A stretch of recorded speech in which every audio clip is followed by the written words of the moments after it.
Hey y'all, what's up? It's your girl KYP561. I'm coming in here to talk to you all about last night's episode of Love and Marriage Huntsville. We are in season 2.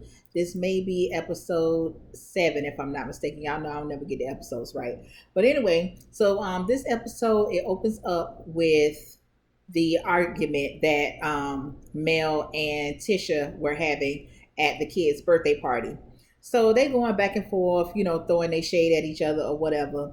And then Tisha brings up some shit about Mel getting on social media saying supposedly her friend said, I don't care what my man do as long as I don't find out about it or as long as he taking care of home or some shit supposedly Tisha was saying that Mel had put on social media. So Mel was basically saying, okay, but you did say that. Okay, then they're going back and forth bullshit. But my point is, once again, you goes to decides to drag Kimmy into the shit. Tisha, you need to fucking grow up. Like, for real. It's not up to everybody else to help you fight your battles. That shit was between you and Mel. It should have stayed between you and Mel. And I'm glad that when y'all called Kimmy in there, Kimmy didn't get involved in that shit. When I'm almost certain Kimmy knew exactly what the fuck was or was not said. Okay. But because y'all be the main ones, you got Mel on one end saying that Kimmy is always putting herself in the middle. And then you got Tisha on the other end who's always dragging a bitch in the middle. But you got your mama over here thinking that Kim is two-faced. Like, you know what I'm saying? Y'all need to leave Kimmy the fuck alone. Okay? Let that lady mind her business like she was trying to do. Down to the bowling. Okay? So anyway, Kimmy was like, no, can I go? You know what I'm saying? I don't know what y'all talking about. I don't remember what was said. I'm out of here. Okay, so that's fine. So they, will still go back and forth a little bit more, and then they come to the agreement that for the sake of the kids, that they are going to be cordial. Y'all know how I feel about that word. Okay, so basically, for the sake of the kids, they're going to agree to be fake when they be around each other. Okay, and which I don't understand why people feel like they have to interact with somebody that they don't fuck with. Like, I don't have to interact with you at all. Like, it don't have to be no beef, but I don't have to say anything to you. Our kids can play all that shit. You know what I'm saying? All that shit. But I don't have to fuck with you. And then again, it won't hurt to maybe say hello. Just say hello as you enter in the room. You ain't got to get nobody no damn personal hellos. Okay? Just like, hey, everybody, and going about your business. Leave it at that. Okay? So they did decide that they're going to leave the kids and the parents out of the fuck shit that they got going on. And speaking of the kids, so apparently on one of Tisha's sons, it might be the oldest child, I'm thinking, he must have got wind of what Martell said about Marceau having the 20 girlfriends. So he asked about it. He inquired. Okay. So Martell, he decided that he was going to have a conversation with, they call him MJ, I think, the son, that he was going to have a conversation with him. While I can appreciate you wanting to have a conversation to clear it up, but in my opinion, Marceau should have been there during that conversation because A, me and you don't fuck around, and B, I don't know what the fuck you over there telling my son. And if you are trying to get it straightened out with my son, you should have me there so that, that's, to me, that's like reassurance. But no, that conversation wouldn't have happened without me being there as the father. I think that Marceau should have been there for that conversation. But so then after that, you have Mel meeting up with Martell at the office or whatever. And Mel is basically running around here trying to do every damn thing. Like, this motherfucker say she busy doing everything. Like, every fucking thing. And Martell is pretty much not here for it because he's there managing the businesses. He says that he's taking care of the business that's paying money. He don't know what the fuck Mel out there doing. Mel says that she is investing in her future. She's trying to look beyond hope and hope. Okay. Now, as I was watching this, and she was just like, well, maybe you need to step up and this and that. Now, I'm not here for Martell for the majority of the time. I'm not here for Martell. I'll probably say 98% of the time I'm not here for Martell. But something tells me, like he said, he's always been at the plate when it comes to that business. And I believe that. I don't even think that he's lacking when it comes to his parenting. I don't even think he's lacking in that aspect. So Mel, I really don't know what more from him when it comes to the business and when it comes to the children. I don't know what more that you expect from him. Like if you required that much of him as a husband that you do as a business partner and a co-parent, then maybe your marriage would be in a better situation than what it's in. You know what I'm saying? And then also, the more I kept watching it and listening to her, I get it. You want to be an entrepreneur. You trying to set it up, for generations to come. I get that, and I'm all here for it. But then I thinking to the present now, whereas they're saying that they filed for a divorce. I don't know who filed for the divorce, but they're getting a divorce. I think Mel filed, and Mel's living in Atlanta. He's living wherever he's living, whatever. And I'm like, okay, so has Mel been doing all of these things, investing in herself, preparing to leave Martell? Because I was like, all of this shit just came out of left field, and for her to be throwing herself into everything, maybe this was her way of preparing to leave him, all alone. I don't know. I'm just throwing that out there, but that shit was crazy to me. And he was like, girl, don't nobody know what you talking about around this bitch, but all I know is I'm doing my part and then some. And you around his fool la la doing whatever fuck it is that you doing. That ain't bringing in no damn money. Okay. So that was that. Now they're going to talk about, let me see, what were they talking about? They were talking about, Martell is upset because they were talking about the party. Martell is upset because Tisha and Marceau didn't give him the opportunity to pay them dust at the party. So he's saying that he felt a little disrespected because they didn't speak to him. But then he turned around and said that he wouldn't have spoken back. Okay, so what? You know what I'm saying? Like, you wanted them to allow you to snub them? Like, I don't understand that. Like, Martell, you got a goddamn problem. So then Mel brings up that Destiny said that she was inviting the Scotts to her opening or whatever. He got a damn problem with that, talking about, oh no, they don't get invited to events. Sir, you not the goddamn event police, okay? Like, you can't tell no damn body who to and who not to invite to their shit. Because he even went so far as to say that he's gonna have a conversation with Destiny to tell her, not to be inviting them. And I was like, nah, son, you doing a little too much. Now, you can tell a bitch who can and who can't come to your shit all day long, but you can't dictate no damn body guest list, child. What you talking about? So we go over here to Kimmy and Maurice's house. Maurice act like he don't want Monster to be around his mama like at all. I mean, I understand where you're coming from now with you saying that he's becoming of age now to where he's actually becoming a man, and he needs to have that man influence, and you putting these things into play, blah blah blah. Oh, okay, I get that, and I ain't got no argument for that at all. I'm with it, and I wish that more dads would step up the way that you are stepping up, right? But at the same time, as what Kimmy was saying, coming from a mom, like, bitch, that's my damn son too. And how the fuck you think you just go come and just debo my son and take my son away from me? Like, what is all of that about?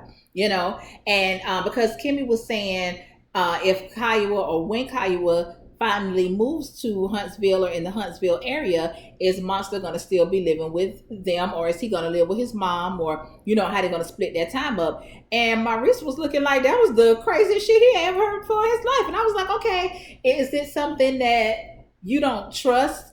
I mean, and I don't think that that's it, but the way that you acting is if something that you don't approve of is happening around there to this mama house. So, and I understand that that's your son, but what kind of man? So you don't think that Kiowa's husband is a good role model for your son? I ain't nobody saying let him be your son daddy. Okay, we know he got a daddy, we know that. Okay, but he's his stepdad if he married to his mama. You know what I'm saying? So you don't think that he's a good of enough influence to where y'all can kind of? I ain't saying he don't even need a percentage, y'all. I'm not telling you to split your shit with him, but what's going on to where you just need to have 100% of what's going on with Monster? I mean, I'm with it, but I ain't with it. You know what I'm saying? I'm with it, but I just think that I'm not with the way that you're going about it. You know what I'm saying? I mean, at the end of the day, that's y'all thing. Y'all gonna do what y'all want. It's just my opinion. You know what I'm saying? But Kimmy is not really feeling it 100%,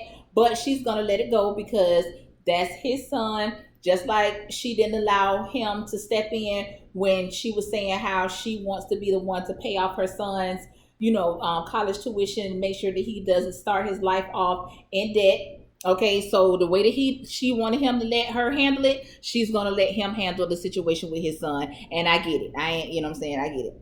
Um, Tisha and Marceau, so their office is done. I guess this is gonna be like their main location for when they, negotiate their deals, have their business meetings, whatever, whatever.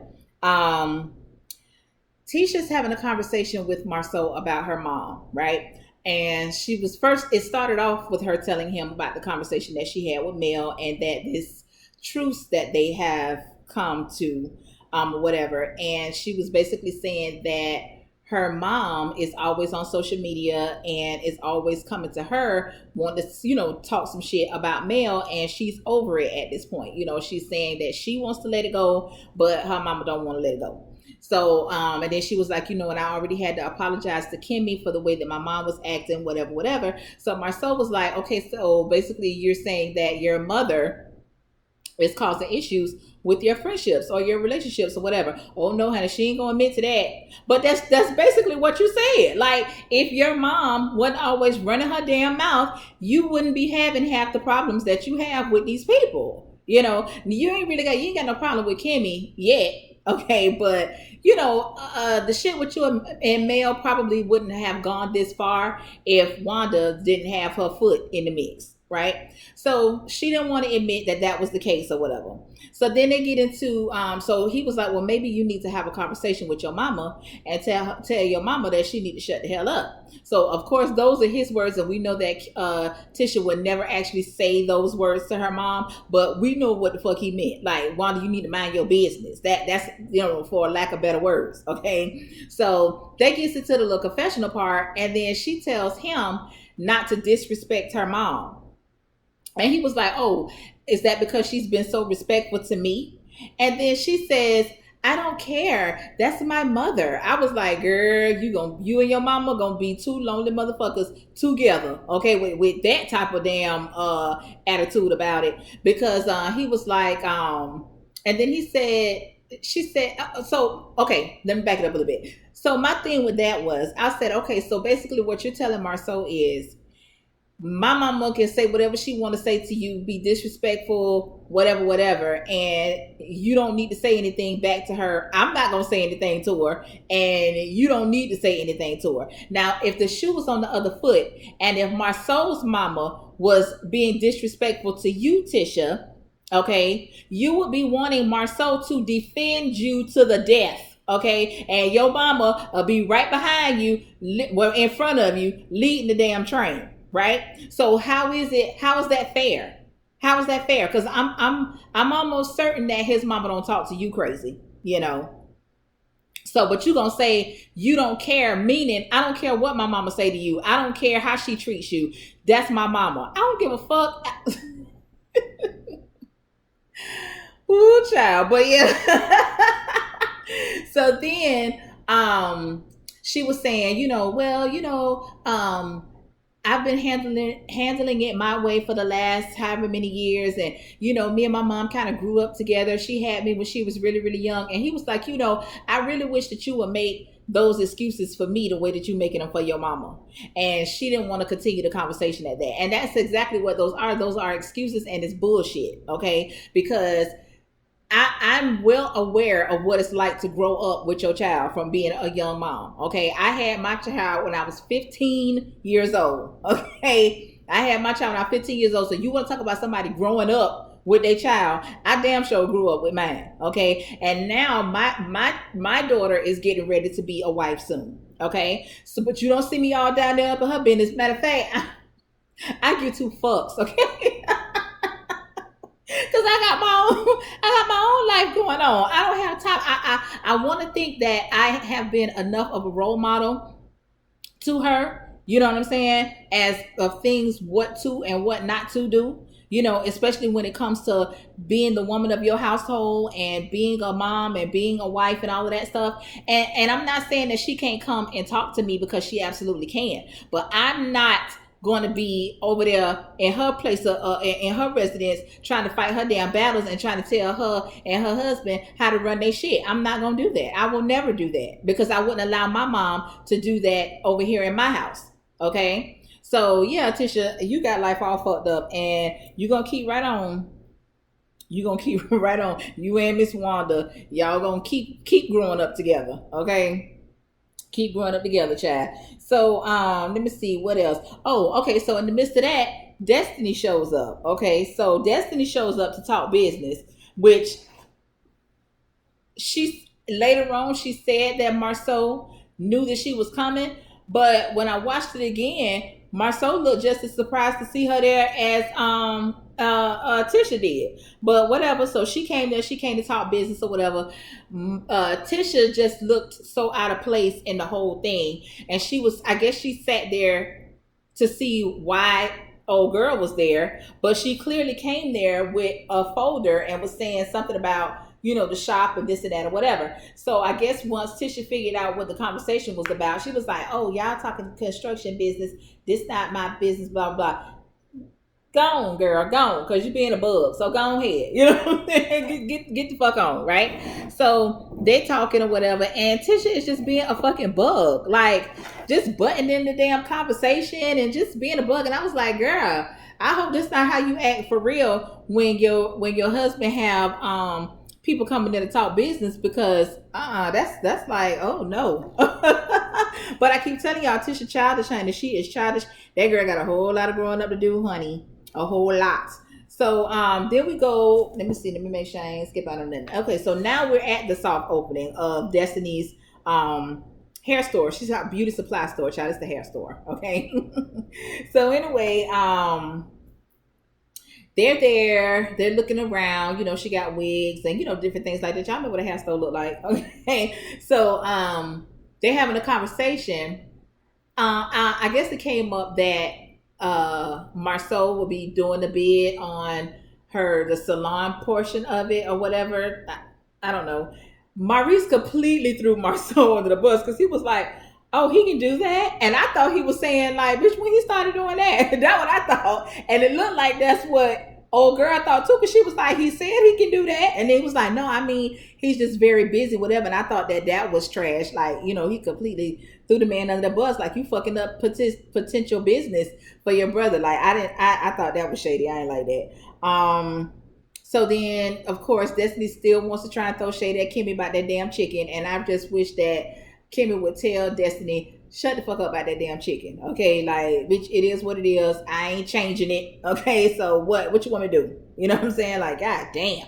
So then Martell, he over there looking stupid because he mad because the Scots are there. So I'm like, yeah, I'm happy for Destiny too, but I just don't approve of some of her guests. You ain't got to fucking approve. Like, this ain't your shit. The fuck? So Kimmy and Mel, they over there chatting. So of course Tisha don't want to see them over there chatting, because for some reason she think they be over there talking about her. So she got to come and butt in. But the shit be so awkward. Like, awkward. Girl, you need to get you some business about yourself, child. So then Destiny comes over. So now they all standing around and they all chit-chatting or whatever. And they started talking about, I guess, like, after Destiny has the baby, you know how people talk about how they can't wait to get their body back in shape or whatever. And so Mel was talking about this body butter that she has or whatever, and that's, I guess, that played a part in her, I don't know. But then you have Tisha, once again, old childish ass Tisha. If you want to be here and engage in the conversation, y'all supposed to be being phony with each other. So why you got to bring up the shit about you getting put out again? Like, and that's why, and now I can see why Mel treats you like she do sometimes. And sometimes I do think Mel be doing too much. But at the same time, like, you didn't, that was shady. Like, you know what I'm saying? Like, that was shade, and that was shade that you threw. Like, what, nobody even fucking talking to you. You know what I'm saying? So, I don't know. I was like, girl, grow up. And if she invite a bitch to her event, one more time, what the fuck is an event? Like, what is an event? What is that? Somebody tell me what that is. Okay. But anyway, she said she having an event. Okay. Some shit called power. What power? Wait, what let me see. The power of marriage, child. And I was like, now I was 100% with Mel on this one. Like, bitch, who is the speaker? Who's on the panel? Cause y'all motherfuckers can't tell me nothing about nothing, okay? Y'all can't tell me a goddamn thing about a goddamn thing, okay? So no, no. So then she threw Kimmy under the bus again by saying that Kimmy was gonna be on the panel, and old girl was like, "Well, did you know you was gonna be on the panel? Cause you ain't like, she was like, well, I guess I know now." And once again, Tisha being shady, like, oh my god. So anyway,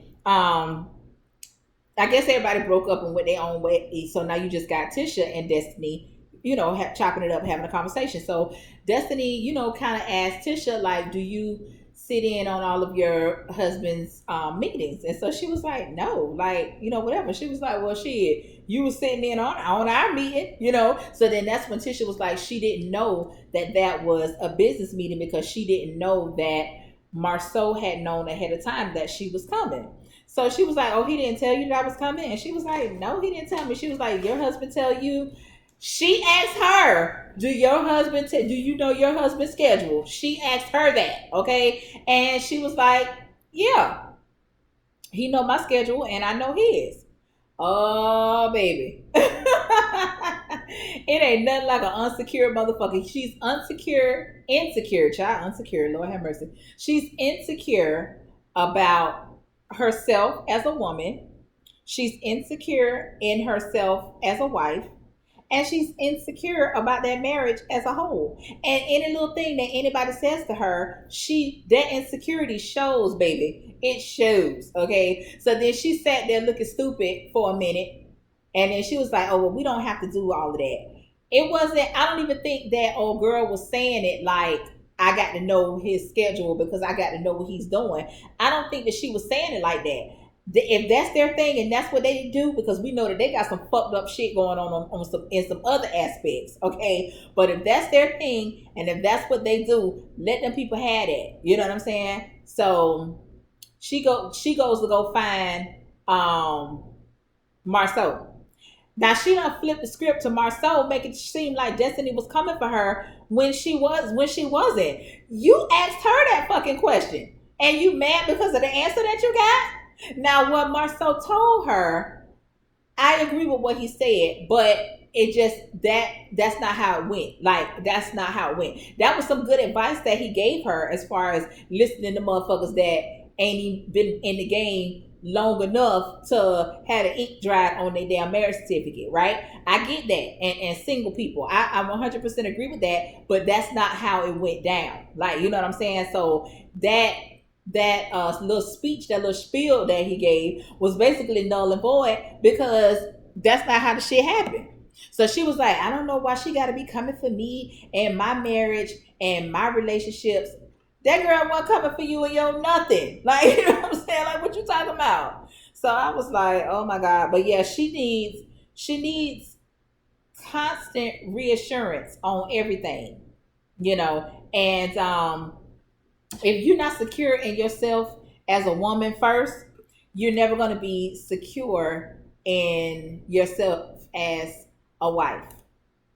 And I don't like the fact that you don't stick up for your husband. I've never seen you stick up for your husband, but you always want your husband to be jumping out in front of goddamn 18-wheeler for you, because even going back to when Mel showed up at that job site, Mel would have had to see me about that. She would have had to see me about that. And it's no woman walking gonna ever think that they're gonna step to mine about anything without seeing me. Okay. Now he's more than capable of handling it himself. But just for the simple fact that you thought that you was gonna come and step down on mine, oh no, bitch, you got to see me. You got to see me. Simple and plain. So that was pretty much the end of the episode. All right. So I hope that you all like, comment, and subscribe to the channel. Okay, and y'all let me know what y'all thought. All right, so until next time, y'all, peace out.